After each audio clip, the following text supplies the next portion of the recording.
How in the hell is everybody doing? Man Cave Sports back with a Vikings Weekly, coming fresh off of a 27-24 victory over the Detroit Lions in a game that saw the return of JJ McCarthy, who once again in the NFC North delivers. Three touchdowns, similar to his debut versus the Bears in Week 1. And the Vikings pull off the upset to move to 4-4, right in the thick of things in the NFC North. Saw some crazy action on Sunday, including the Packers losing, as well as the Bears grasping victory from the jaws of defeat in a wild ending. But we're here to discuss the Vikings. So, with that, Steve, let's talk about the offensive line, something that we've talked about ad nauseum all year, all season. And with the return of Darisaw and O'Neal, the Vikings were able to move the ball effectively against Detroit. Talk about the offensive performance from KOC's 11 on the offensive side. Yeah, it was great to see. I think, McCarthy got sacked technically 5 times, but I think at least two were, him just not, quite handling things the right way, where he came out and he like that one they gave to Hutchinson because he tapped him or whatever was, McCarthy was spinning out and he just tripped, so a little bit more work on the pocket presence and stuff like that. He'll be fine. So I think the offensive line did a great job. My big X factor for coming into this season that I had in our prediction show was the rushing offense, and our rushing offense put up 142 yards on the ground. Aaron Jones 78 yards rushing, Mason 36. And then Addison McCarthy had a couple of scrambles, especially McCarthy's touchdown run. That was fantastic. But I think the offensive line, we get 4/5 of this opening day roster out there. Our left guard, Jackson, he looked great. He was a couple different people in the media were singling him out for all the work that he was doing. He's looking like he's back to form now after coming back from that injury. So the offensive line I thought did fantastic. It wasn't perfect, but some of that is too, you've got a young rookie quarterback who isn't pulling the trigger quite as quickly as he probably should, but it's still, he's getting rid of that ball a lot faster than Wentz was. He's very decisive, a little bit off in his passes, but that's okay. But yeah, the offensive line, amazing. Our rushing game is what really buoyed us in this to give us ground, to give us time. We didn't, I think we only lost the time of possession by like a minute, which is impressive against the Lions team that's in the way they've been the last couple of seasons. So love the offensive line, love seeing them, really come in and play physical. Like I talked about last week, hey, you got to reach down and check your manhood. They definitely did. So 142 yards rushing on the ground, that's fantastic. Agreed. Good to see Mr. Jones get back. I know he dinged up the shoulder, and I haven't seen the reports yet this week. Hopefully, he is able to recover from that. Brian, by the same token, we have been discussing the Buffalo's run defense, which has been a bit shaky as of late. And going into this game with that two-headed monster that Detroit sports, I think every Vikings fan had to be a little nervous going into this matchup, but they bottled up Gibbs and Montgomery, put pressure on Goff all day. Talk about the defensive performance from B-Flow's unit. I mean, good gosh. I was like on the edge of my seat. I mean, that's my favorite part about football and low scoring games, defense, special teams, the little things. I loved it. He, but the thing is, Beefalo has looked like garbage for the last like 4 or 5 weeks. And I will grant you guys that, especially Mr. Steve with his negativity on it. I even remember texting during the game, and Mr. Steve was like, "Well, can B-Flow teach him how to tackle?" Well, the answer is he had his full repertoire of players. He had everybody available. And I think that's the key to that. Gink is the key. Dirty Harry, you were worrying about him having leukemia earlier. Um, I think that's just the. I mean, Cash has been great. I just think this is something to see. I buried them earlier, but I've actually like kind of I'm multifaceted. I'm going in artwork.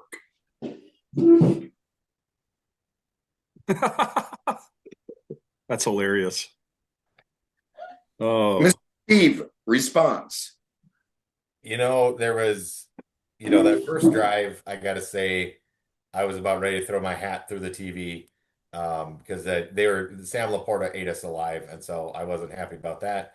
A couple of deep middles, Isaiah Rogers got exposed. There was times that it looked really tough, but that interior defensive line, Cashman and Wilson behind them, those guys all stepped up. So, How about um, Ivan the Terrible was out there too? I mean, yep, they got him back out there. He was I just smelling think he it. needs a full like palette of people, kind of like me working on my artwork palette. You just can't paint with three colors. I think that's the way that this is working, and I'm pretty excited about it. I'm back. I got the purple colored glasses on, gentlemen. Let's go. The positivity starts right here. Michael, Wow. Are we going to top Brian that one? Bob Ross Naughton. All right, let's flip back to the offensive side, Mr. Steve. There were a couple of decisions in the game that I found a bit questionable. I know there was a holding call that they declined. I think it was on like 1st and 20. They were already 10 yards back, but they were in field goal range, Detroit was.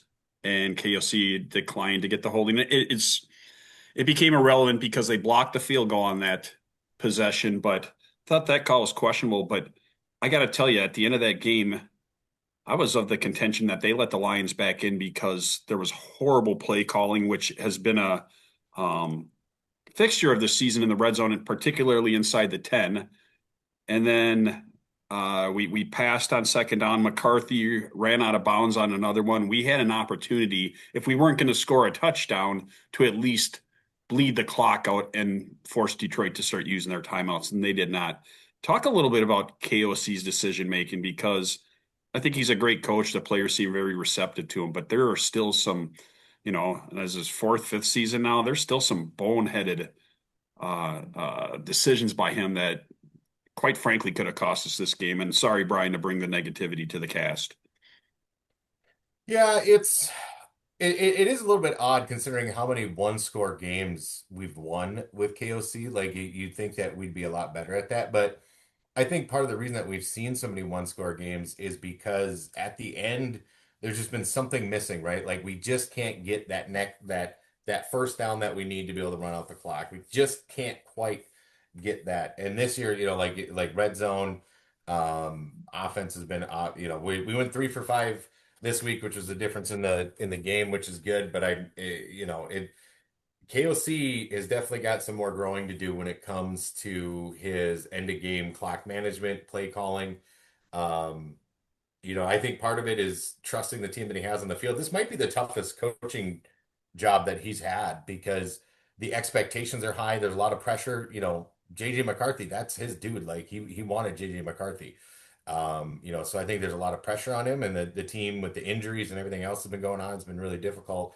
And I think that's showing up a bit here in he might be just overthinking some of this stuff when it's like you're getting a little bit too fancy, you're getting a little bit too, you're worried about screwing it up versus this is our best play, right? This is what we do well, and having that understanding of our identity. And I don't know that we have that understanding yet because of the injuries and stuff this year and the screwed up offensive line. I'm hoping that our run game becomes a little bit more, balanced here, like we've seen in spurts. And then I think that'll give him a lot more confidence in being able to say, all right, we're just going to line up and we're going to do 3 yards, three in a row, 3.5 yards, 3 times in a row and be able to milk this clock out, be able to have not just a 2 minute offense to be able to close out the game, but like a 4 or a 6, just be able to grind it all the way down. And that comes into our running game and our offensive line. So I think as he gains confidence in that front five, I think we'll see that hopefully we'll see that get better because otherwise it's going to be a long season. But yeah, I think it's the toughest coaching job that he's had because, when Cousins went down, there's no expectations on him, right? Nobody expected us to really do anything. So he was pulling stuff out of a hat to be able to get, Pasternaut and whatever you could milk out of those guys. Um, but I think there's a lot more pressure on him right now, and I think that's part of the reason why we're seeing some of these things rear their head again. But at the end of the day, it's about the offensive line. When we're talking about the offense, they've got to be able to perform. If they perform, a lot of these issues can go away. Brian, this seemed like a must win. Vikings lose versus the Lions. They're 3-5 and pretty much out of the race for the division, but they are now 2-0 in the NFC North. what does this win do to, I don't know, serve as a catalyst for the rest of the season? Because obviously the Lions, we defeated them, the Packers lost. So I mean, they're still in the hunt, and that was probably the most complete game they played all season against a very good team. What does this do as far as momentum, morale, etc., going into the last 9 games of the season?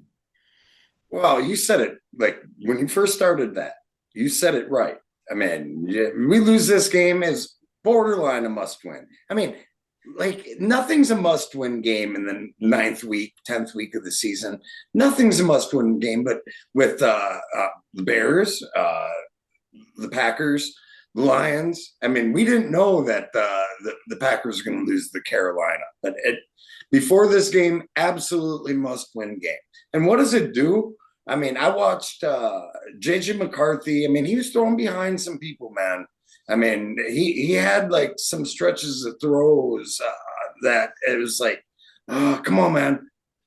But watching them in the locker room, watching KOC hand him that game ball, looking at JJ McCarthy's face, and they're all buying into him.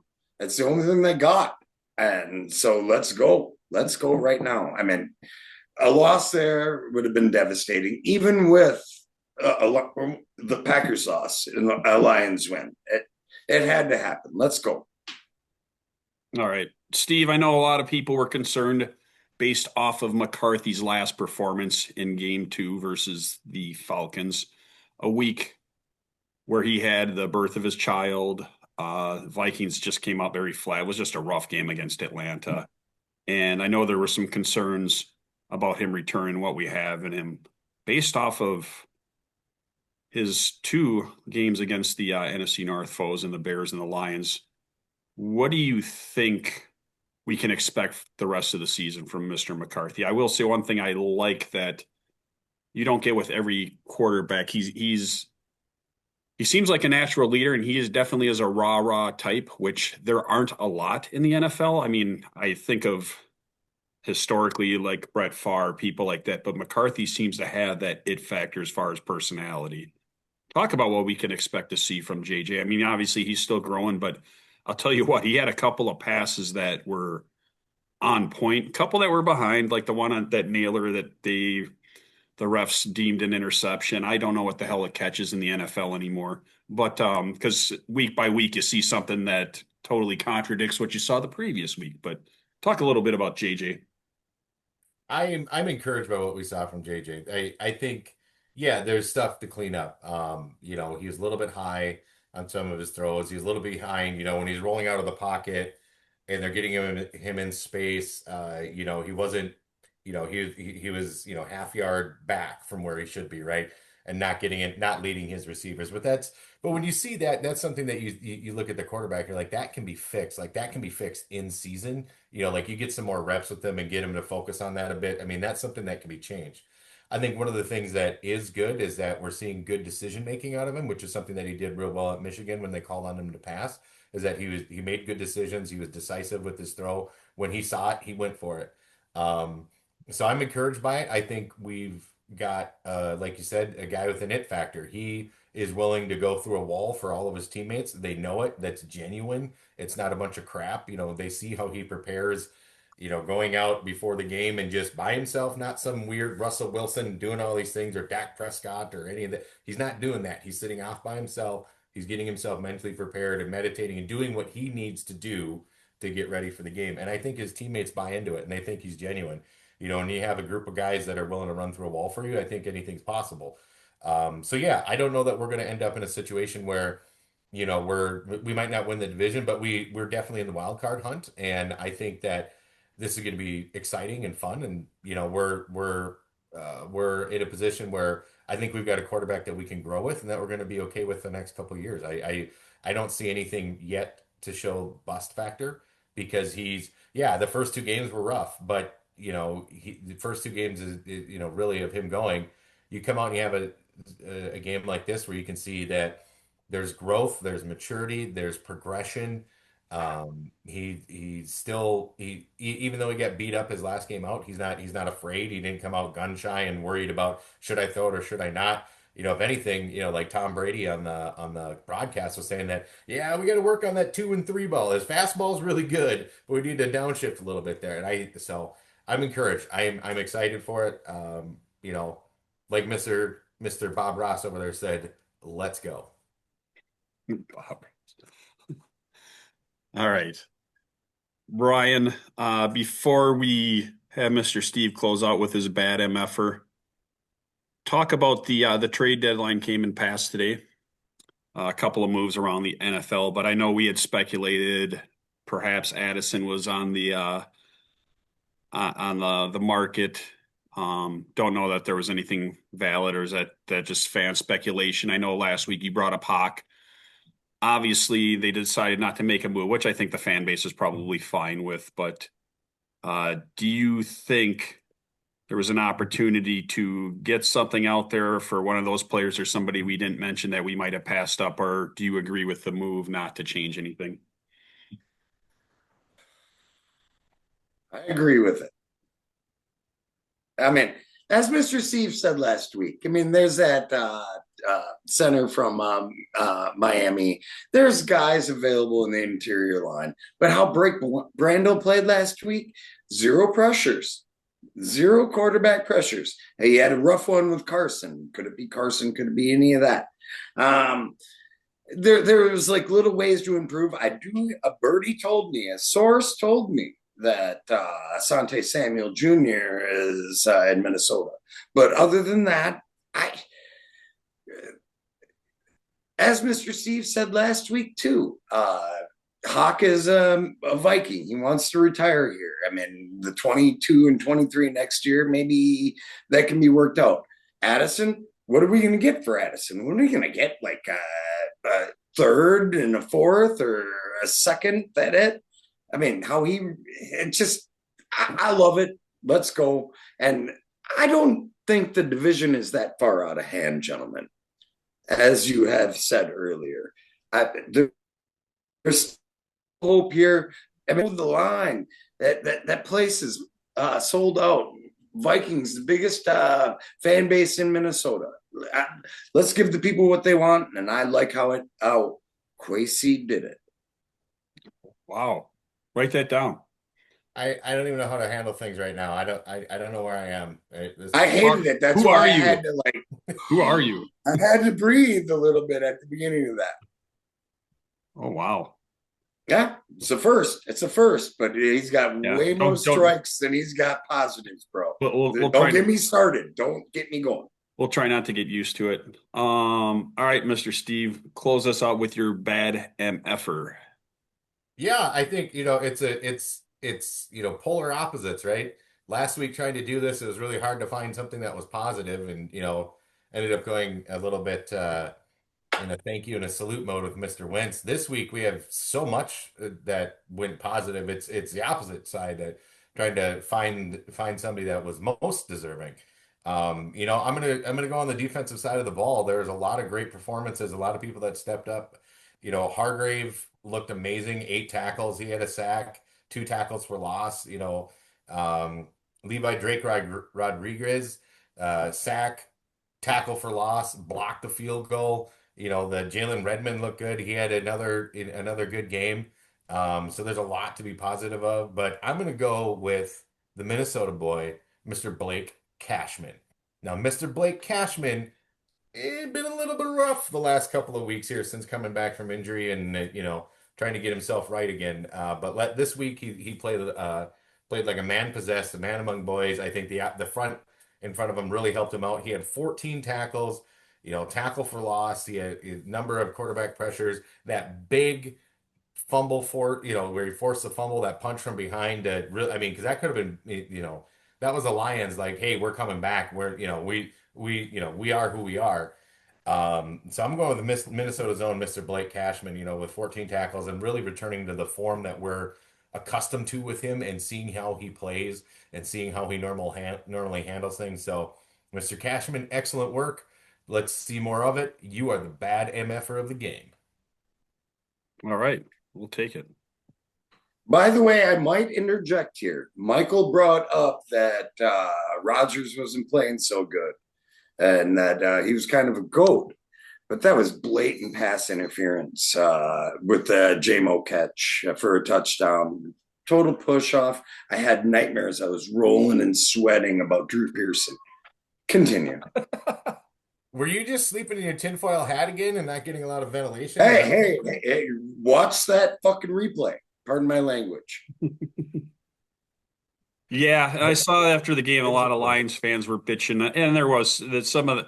I think McCarthy got blasted on one that should have been a penalty. That, The other ones were kind of questionable, but I mean, I saw Goodell's wacky bit. The officiating every week just amazes me, but that's football. All right, gentlemen, got a matchup against the Ravens this week, and I see we're 4.5 point dogs. So, be interesting to see Lamar's back. Your guy, Mr. Henry, has had a bit of a rough season up to this point, so be a very interesting matchup. Any predictions from either of you?